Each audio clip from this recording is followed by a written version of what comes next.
নতুন করে বৃষ্টি ও উজানের ঢল না নামায় উত্তর ও পূর্বাঞ্চলে কমতে শুরু করেছে নদ নদীর পানি।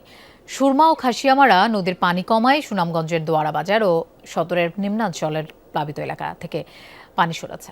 ঢলের পানি নেমে গেছে তাহিরপুর উপজেলার নিচু এলাকা থেকেও। আকস্মিক প্লাবনে বেশ কিছু বাড়িঘর ও সবজি ক্ষেতের ক্ষতি হয়েছে। পানি উন্নয়ন বোর্ড জানিয়েছে আগামী ৪৮ ঘন্টায় হালকা বৃষ্টির সম্ভাবনা রয়েছে। এতে নদ নদীর পানিতে কোথাও কোথাও আবারও প্লাবিত হতে পারে নিম্নাঞ্চল। পাহাড়ি ঢল কমে যাওয়ায় খুলে দেওয়া হয়েছে সিলেটের সাদা পাথর পর্যটন কেন্দ্র।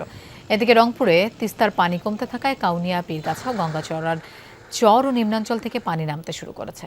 তবে পানি কমার সাথে সাথে দেখা দিয়েছে নদী ভাঙন। নতুন করে ভাঙন দেখা দিয়েছে গঙ্গাচড়ার কোলকন্দ ইউনিয়নের ৬ নম্বর ওয়ার্ডে গ্রোয়েন বাঁধের দুপাশে।